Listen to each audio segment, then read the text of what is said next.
तो दोस्तों, चाहे किसी भी देश की फिल्म इंडस्ट्री हो, उन सभी की मूवीज बहुत ही बड़ी बनती जा रही हैं। इनमें से सबसे ज्यादा खास है चाइना की फिल्म इंडस्ट्री, जिसमें अब तक कोई भी फिल्म फ्लॉप नहीं हुई है। चाइना की तरह ही एक अलग देश है जापान, जिसकी फिल्म इंडस्ट्री ने कुछ अलग ही रिकॉर्ड तोड़ दिए हैं।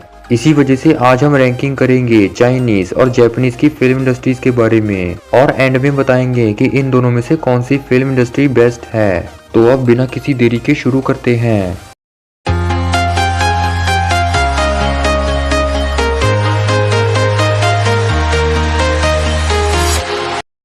चाइनीज और जापानीज की जो फिल्म इंडस्ट्री है वो अपने स्टाइल और कहानियों की वजह से फेमस है। सबसे पहले बात करते हैं चाइनीज और जापानीज की कुछ खास फिल्मों के बारे में। पहले बात करते हैं चाइना की फिल्म इंडस्ट्री के बारे में। चाइना की फिल्म इंडस्ट्री ने कई टॉपिक्स पे फिल्में बनाई हैं, लेकिन उन्होंने ज्यादातर एक ही टॉपिक पर ध्यान दिया है। वो टॉपिक है फैंटेसी और मैजिकल मूवीज। मतलब चाइना की ज्यादातर मूवीज में हमें मैजिक ही देखने को मिला है। चाइना की ज्यादातर मूवीज ही मैजिकल स्टोरीज पर बनी हैं।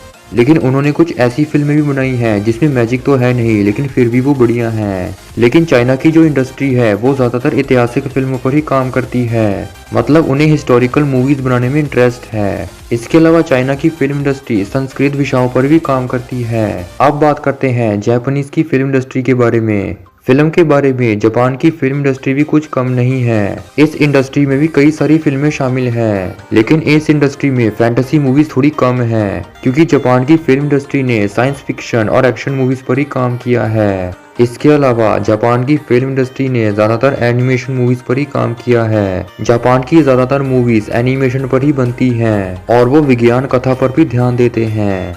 ऊपर से जापान की कुछ ऐसी फिल्में भी हैं जो कि बढ़िया बनी ही नहीं। अब बात करते हैं इन दोनों ही इंडस्ट्रीज के कलेक्शन और नेटवर्थ के बारे में। चाइना की फिल्म इंडस्ट्री ने बहुत सी कलेक्शन कर ली है। इस इंडस्ट्री की इतनी फिल्में हिट हो चुकी हैं कि उन्हें प्रॉफिट भी बहुत ही मिल चुका है। कलेक्शन और नेटवर्थ के हिसाब से इनके पास 20 बिलियन डॉलर्स हैं, जबकि जापान के पास सिर्फ 7.5 बिलियन डॉलर्स हैं। इसका रीजन ये है कि जापान की कुछ फिल्में फ्लॉप हो गई थी और उन्हें अच्छा प्रॉफिट भी नहीं मिला। कलेक्शन और नेटवर्थ के हिसाब से चाइना जापान से आगे है। अब बात करते हैं इन दोनों ही इंडस्ट्री के कुछ फेमस सेलिब्रिटीज के बारे में। सबसे पहले बात करते हैं चाइना की। चाइना के फेमस एक्टर्स हैं जेट ली, जैकी चैन, डोनी येन, सीमू लिू, जायो जेन, वंगी वो और लिू जंगसी। अगर बात करें चाइना के कुछ बेस्ट एक्ट्रेस के बारे में, तो इसमें जैंग जी, गोंग ली, लिू जीफाई और बाइलू शामिल हैं। अब बात करते हैं जापान के बारे में।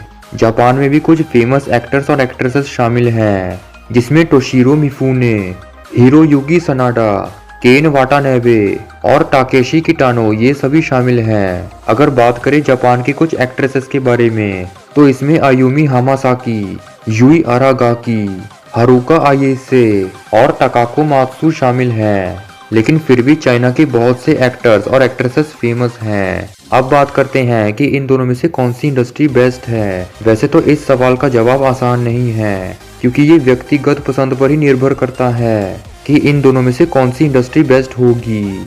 लेकिन कलेक्शन, नेटवर्थ और बेस्ट मूवीज के मामले में चाइना ही आगे है। इसलिए हम ये समझ सकते हैं कि चाइना की फिल्म इंडस्ट्री ही बेस्ट है। बहुत से लोगों को चाइनीज फिल्में देखना पसंद है, और अब तक उनकी ऐसी कोई भी फिल्म नहीं है जो कि फ्लॉप ना हुई हो। ऊपर से उनकी कलेक्शन और नेटवर्थ भी बढ़िया है।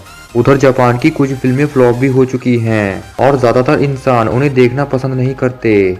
इसलिए हम ये कह सकते हैं कि चाइना की फिल्म इंडस्ट्री ही जापान की फिल्म इंडस्ट्री से बेस्ट है।